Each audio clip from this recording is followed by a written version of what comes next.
कहानी की शुरुआत में हमें जैक नाम के लड़के को दिखाया जाता है जो चाइना के एक कुंग-फू स्कूल में साफ सफाई का काम किया करता था। जैक भी स्कूल के बाकी बच्चों की तरह कुंग-फू सीखना चाहता था, लेकिन उसके पास एडमिशन लेने के लिए पैसे नहीं थे। उसके अंदर कुंग-फू सीखने की इतनी लगन थी कि वो काम के बीच में बच्चों को प्रैक्टिस करते हुए देखता था और मौका मिलते ही अकेले में घंटों तक उन्हीं मूव्स की प्रैक्टिस करता रहता था। सब कुछ सही चल रहा था, लेकिन एक दिन स्कूल के मास्टर ने उसे ऐसा करते हुए रंगे हाथों पकड़ लिया। वो उसे बहुत मारते हैं और उसे वार्निंग देते हुए कहते हैं अगर उसने दोबारा काम चोरी की या बिना इजाजत कुंग-फू की प्रैक्टिस करते हुए दिखाई दिया तो उसे हमेशा के लिए स्कूल से निकाल देगा। आए दिन वो लोग बेचारे जैक को मारा पीटा करते थे। उसे उन लोगों ने स्कूल का चलता फिरता पंचिंग बैग बना दिया था। हालात इतने बुरे हो चुके थे कि स्कूल में शायद ही ऐसा कोई दिन ऐसा गुजरता था जब उसे मार न पड़ती हो, लेकिन फिर भी वो बिना कुछ कहे सब कुछ सहता रहता था क्योंकि उसका इस दुनिया में कोई नहीं था। इसके बाद हमें एक बूढ़े आदमी को दिखाया जाता है जो एक होटल में घोड़े बेचकर सो रहा था।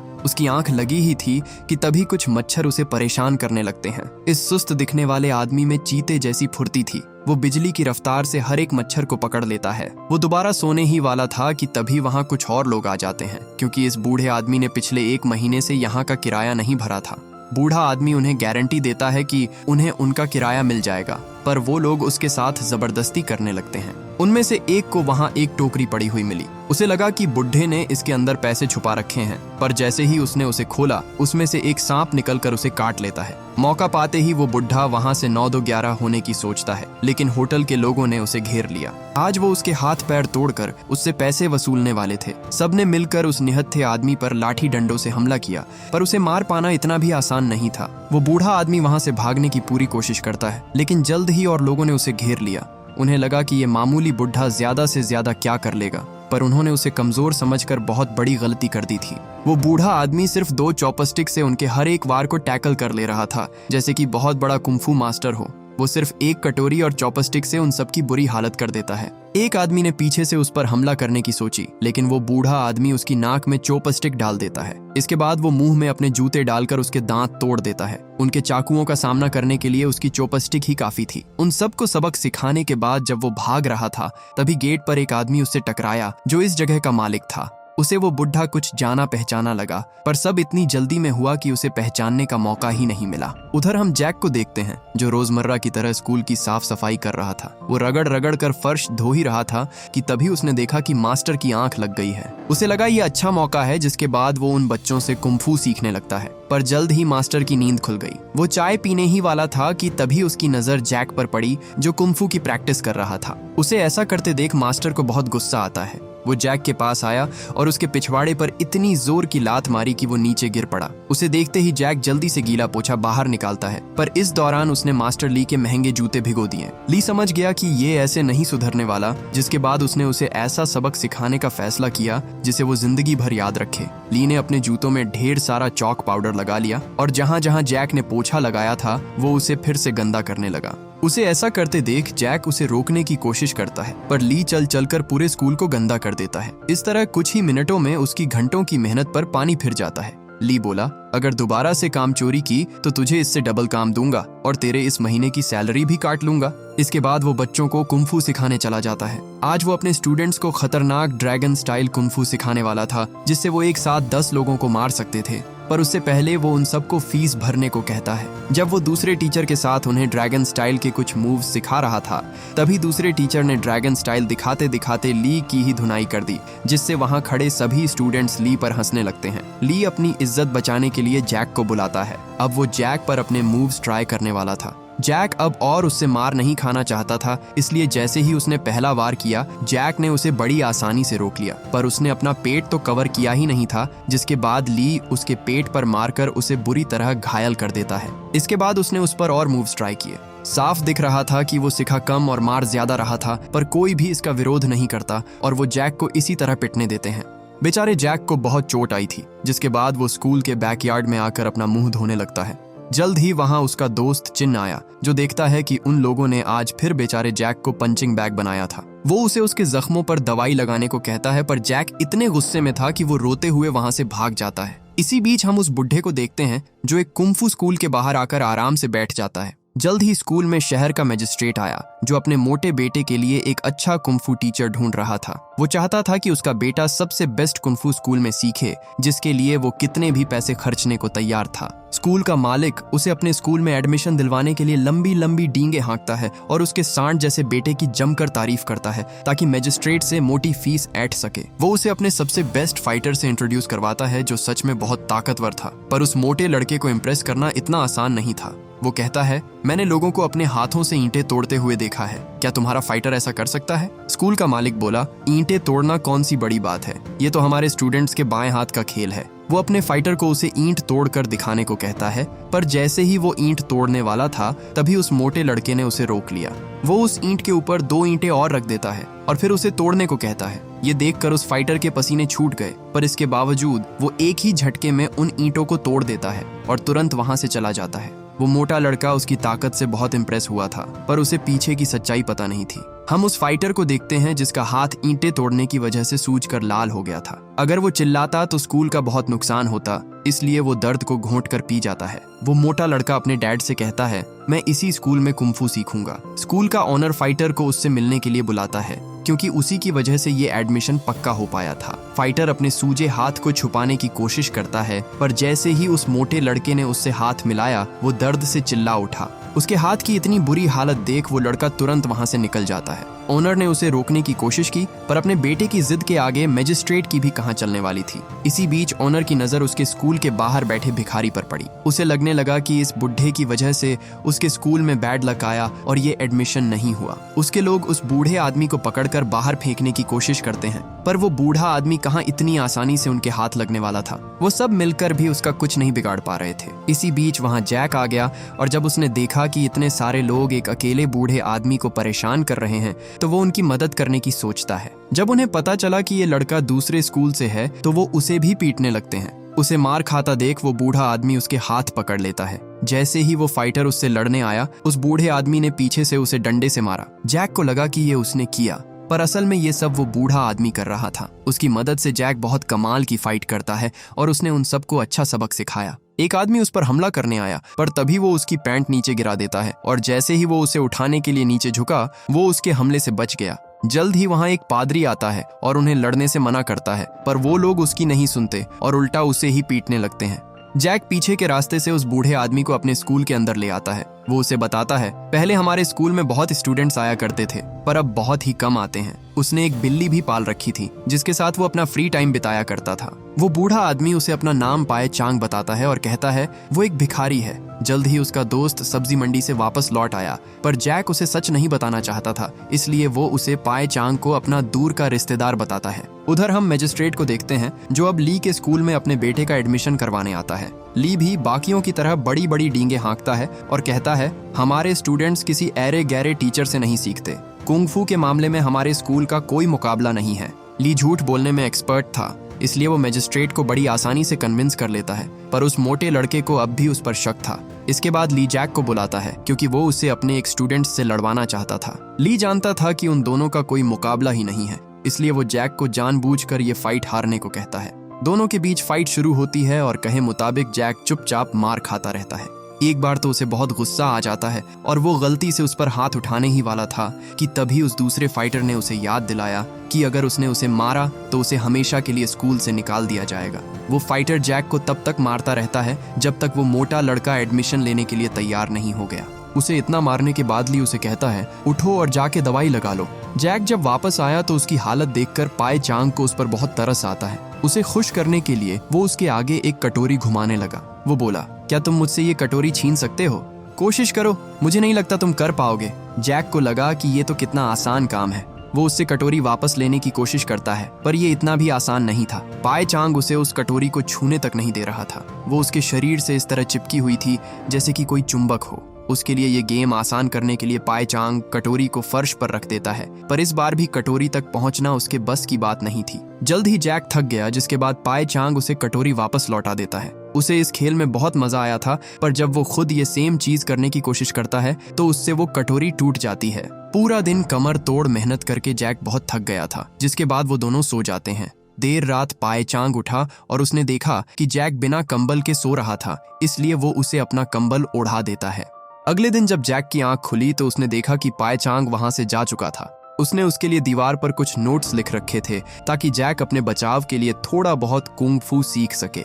बाहर आकर जैक देखता है कि उन्होंने फर्श पर पैरों के निशान बना रखे थे। वो तुरंत समझ जाता है कि चाचा उसे कुछ सिखाना चाहते हैं। इसके बाद वो एक एक कर उन निशानों पर पैर रखने लगा। इसी तरह वो हर दिन उसकी प्रैक्टिस करता है और जल्द ही काफी कुछ सीख गया। उधर हम पाए चांग को देखते हैं जो एक गली से गुजर रहा था। तभी उसे सामने से वो पादरी आता हुआ दिखाई दिया जो घर घर जाकर जीसस के प्रवचन दे रहा था। उसे देखते ही पाए चांग तुरंत ही भीख मांगने की एक्टिंग करने लगता है, जैसे कि वो नहीं चाहता था कि वो पादरी उसे पहचाने। पाए चांग किसी ऐसे घर को ढूंढ रहा था जिस घर के बाहर सांप का निशान बना हो। जल्द ही उसे वो घर मिल गया, पर जब उसके अंदर गया तो उसने देखा कि वो पूरी जगह पूरी तरह से खंडहर बन चुकी थी। वो कुछ समझ पाता तभी वहाँ एक और कुंग फू मास्टर आ जाता है।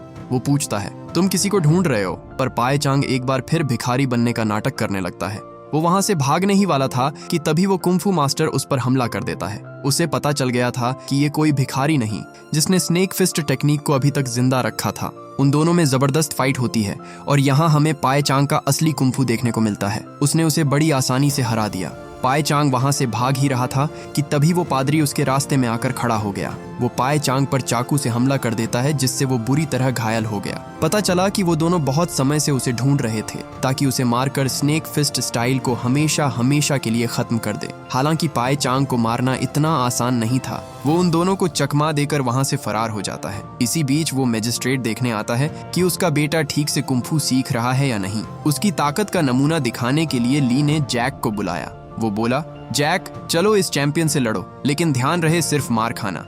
पर जैक जो प्रैक्टिस कर करके काफी कुछ सीख गया, वो इस बार वो ना तो उससे मार खाता है और ना ही उस पर पलटवार करता है। उस मोटे लड़के ने कई बार उसे मारने की कोशिश की, लेकिन जैक बार बार बच जा रहा था। उसे मारना तो दूर, वो उसे छू तक नहीं पा रहा था। वो लड़का उस पर अपने ड्रैगन पंच से हमला करने की कोशिश करता है, लेकिन वो उल्टा मजिस्ट्रेट के ऊपर ही गिर गया। ये सब देखकर मजिस्ट्रेट को इतना गुस्सा आया कि वो अपने बेटे को वहां से ले जाता है। ली जैक के पास आया और बोला, क्यों बच्चे, तुम्हें क्या लगा ऐसा करके तुम बच जाओगे? बात ना मानकर उसने बहुत बड़ी गलती कर दी थी, जिसके बाद दोनों मास्टर्स उसे बहुत मारते हैं।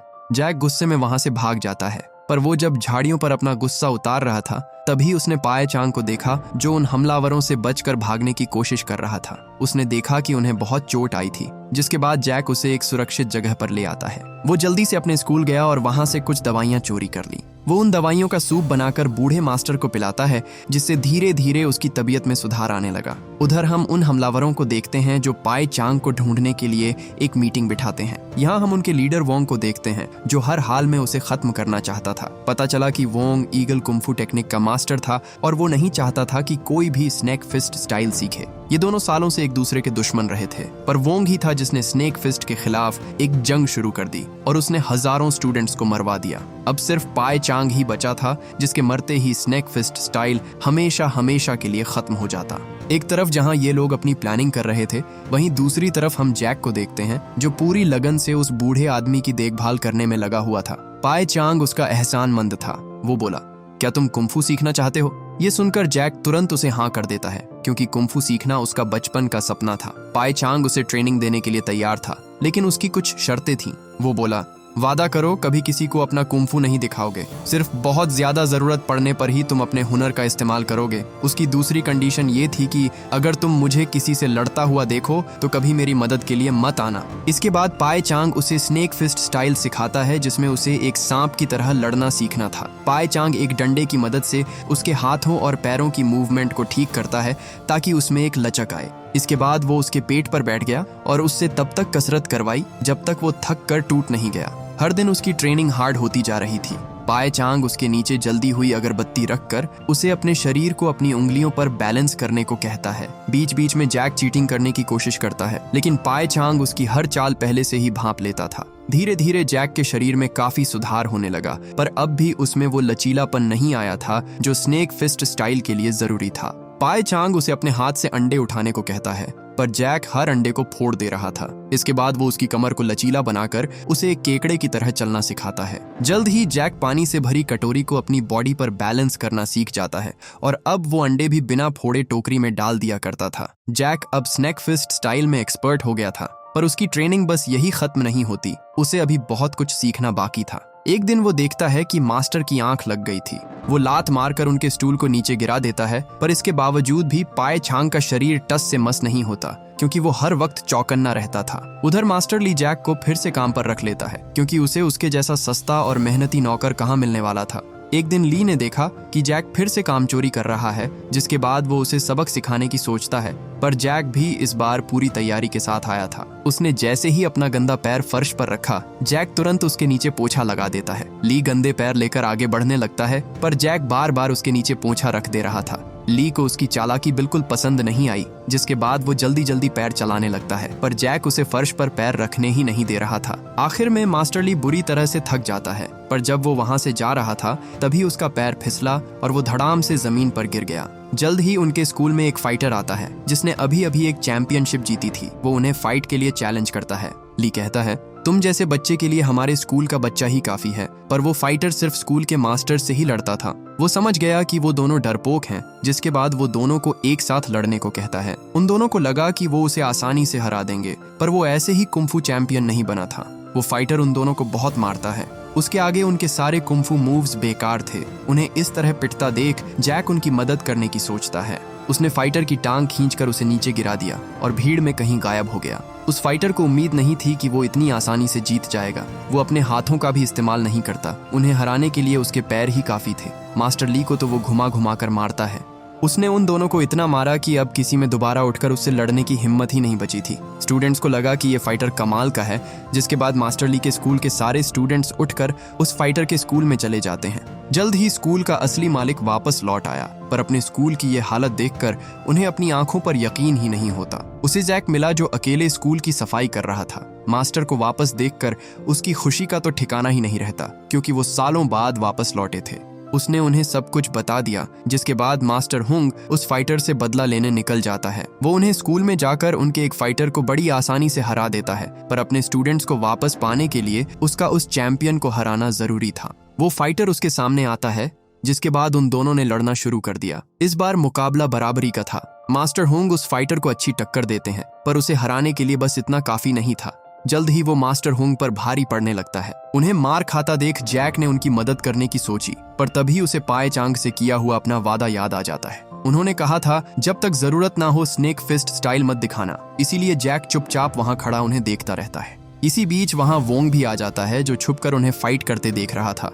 पाए चांग भी वहीं से गुजर रहा था, पर उसे वहां खड़ा देख वो दबे पांव वहां से भाग जाता है। जल्द ही उस फाइटर ने मास्टर हुंग को हरा दिया। वो उसे जान से मारने ही वाला था कि तभी जैक उस पर अपना जूता फेंक कर मारता है, जिससे उस फाइटर को गुस्सा आ गया। वो जैक को मारने ही वाला था कि तभी जैक उसे अपना कुंफू दिखाता है। उसे स्नेक फिस्ट स्टाइल यूज करता देख वोंग के पैरों तले जमीन खिसक जाती है। मास्टर हुंग उसे लड़ने से मना करते हैं, पर जैक अब किसी की नहीं सुनने वाला था। उसे लड़ता देख वहां खड़े सारे स्टूडेंट्स दंग रह जाते हैं, क्योंकि उन्होंने उसका ये रूप पहले कभी नहीं देखा था। जैक उसके हर वार को बड़ी आसानी से टैकल कर लेता है। लड़ते लड़ते वो फाइटर बुरी तरह थक गया। उसे हराने के लिए सिर्फ हाथ काफी नहीं थे, जिसके बाद वो एक लाठी उठा लेता है, पर जैक को इसकी भी ट्रेनिंग मिली हुई थी। आखिर में वो उस फाइटर से लड़कर उसे बुरी तरह हरा देता है, जिसके बाद सारे स्टूडेंट्स वो वापस अपने स्कूल ले गया। वो जब अपने घर पहुंचा तो उसे पता चला कि पाए चांग किसी जरूरी काम से बाहर गया था। जाने से पहले उसने जैक के लिए स्नेक फिस्ट स्टाइल पर एक किताब छोड़ी थी, जिसे पढ़कर वो काफी कुछ सीख सकता था। जैक दौड़कर पाए चांग को ढूंढने की कोशिश करता है, पर वो उसे कहीं नहीं मिला। वो वहां से जा ही रहा था कि तभी वहां वोंग आ जाता है। वो खुद को पाए चांग का पुराना दोस्त बताता है, ताकि जैक उस पर विश्वास करके उसे उसके पास ले चले। वो बोला, तुम मुझे अपना टीचर समझ सकते हो, पर जैक को उस पर भरोसा नहीं था। जिसके बाद वोंग उसे एक फाइट के लिए चैलेंज करता है। जैक को लगा कि वो अपने स्नेक फिस्ट स्टाइल से उसे आसानी से हरा देगा, लेकिन वोंग उसकी हर टेक्निक पहले ही समझ चुका था। उसे हराना वोंग के बाएं हाथ का खेल था। वो चाहता तो उसे खत्म कर सकता था, पर अगर वो ऐसा करता तो पाए चांग तक कभी नहीं पहुंच पाता। वो कहता है, जब तुम्हारे मास्टर वापस लौटे तो सबसे पहले मुझे बताना, पर उन्हें कहना मत कि मैं यहाँ आया था। मेरे पास उनके लिए एक सरप्राइज है। जब जैक अपने घर पहुंचा तो उसने देखा कि स्नेक फिस्ट स्टाइल की किताब वहां से गायब थी। वो उसे इधर उधर ढूंढने लगता है, पर जब उसे वो किताब मिली तो उसकी बहुत बुरी हालत हो चुकी थी। उसकी पालतू बिल्ली ने उसके टुकड़े टुकड़े कर दिए थे। जैक उस पर बहुत गुस्सा करता है, पर तभी उसने देखा कि उसकी बिल्ली एक सांप से लड़ाई कर रही थी। सांप और बिल्ली के बीच जबरदस्त फाइट होती है, पर आखिर में बिल्ली ने अपने नुकीले पंजों से उस सांप को मार डाला। जैक अपनी कैट के जीतने पर बहुत खुश होता है, पर तभी उसे एक जबरदस्त आइडिया आया। उसने सोचा कि क्यों ना कैट क्लो और स्नेक फिस्ट को मिलाकर एक नया कूंग फू स्टाइल बनाया जाए। इसके बाद जैक घंटों तक अपनी इस नई टेक्निक की प्रैक्टिस करता है, जिससे उसका हर एक मूव पहले से कहीं ज्यादा घातक बन गया।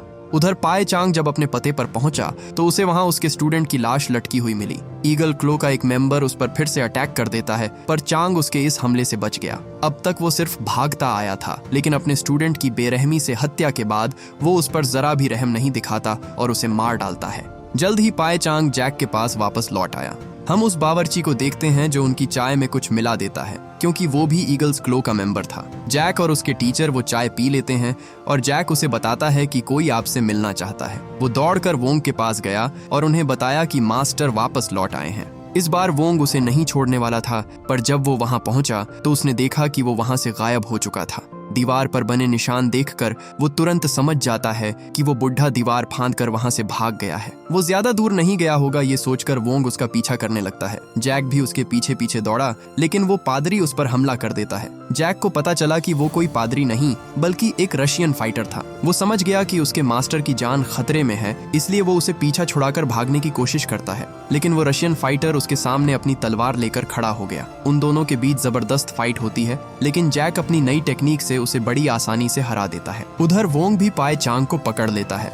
वो बोला, हमारी दो तकनीकें सालों से एक दूसरे की दुश्मन रही हैं, पर आज तुम्हारी तकनीक का अंत हो जाएगा। बस इतना कहकर उसने उस पर हमला कर दिया। पाए चांग उसका बहादुरी से मुकाबला करता है, पर उम्र दराज होने की वजह से उसकी रफ्तार अब पहले जैसी नहीं रह गई थी। वोंग उसे मारने ही वाला था कि तभी जैक बीच में आकर उसकी जान बचा लेता है। पाए चांग कहता है, ये मेरा स्टूडेंट नहीं है, इसे जाने दो। पर वोंग बोला, जो कोई भी स्नेक फिस्ट स्टाइल जानता है उसे मरना होगा। इसके बाद उसने जैक पर हमला कर दिया। उसे लगा कि वो स्नेक फिस्ट टेक्निक से खुद का बचाव करेगा, पर वो उसके लड़ने का तरीका उसे बिल्कुल समझ नहीं आता। वो उसके हर वार को बड़ी आसानी से ब्लॉक कर दे रहा था। एक दो बार तो वो उस पर हमला भी कर देता है, जो देखकर वोंग हैरान रह गया। जैक बिल्ली की तरह उस पर छलांगे मार रहा था, जिससे वो मरते मरते बचा। जल्द ही वो उसके फाइटिंग स्टाइल को समझ जाता है, जिसके बाद उसने उसे बहुत मारा। पर जैक इतनी आसानी से हार मानने वाला नहीं था। वो हिम्मत करके दोबारा उठ खड़ा हुआ और उसे बुरी तरह घायल कर दिया। वो उस पर चढ़कर उसकी गर्दन पर वार करता है और आखिर में उसके सर पर हमला किया, जिससे उसके दिमाग की नस फट गई। जैक वोंग को मारकर ये लड़ाई जीत जाता है, पर खतरा अभी टला नहीं था। उसका दोस्त चिन आया, जो धोखे से उसे मारने की कोशिश करता है, पर पाए चांग पहले से ही उसकी चाल समझ चुका था। चिन कहता है, मेरे चाकू से तो बच गए, लेकिन मेरी चाय से कैसे बचोगे? मैंने तुम्हारी चाय में जहर मिला दिया था, तुम दोनों किसी भी पल मर जाओगे। ये सुनते ही उन दोनों के पेट में बहुत तेज दर्द होने लगा। वो दोनों मरने का नाटक करते हैं और जैसे ही उन्हें मौका मिला उन्होंने चिन पर हमला कर दिया। उसे यकीन नहीं होता कि वो अभी तक जिंदा कैसे है, जिस पर जैक उसे बताता है कि मुझे और मास्टर को गर्म चाय पीना पसंद नहीं है, मैंने तुम्हारी दी हुई चाय बदल दी थी। इस तरह ईगल क्लो का आखिरी मेंबर भी मारा जाता है। पाए चांग कहता है, तुम तो बहुत स्मार्ट निकले, तुमने स्नेक फिस्ट और कैट्स क्लो को मिलाकर बहुत बढ़िया स्टाइल बनाया है। वो इस स्टाइल को snake in the eagles shadow नाम देते हैं, और इसी के साथ ये मूवी यही खत्म हो जाती है। उम्मीद करता हूँ कि ये कहानी आपको पसंद आई होगी। Thank you for watching.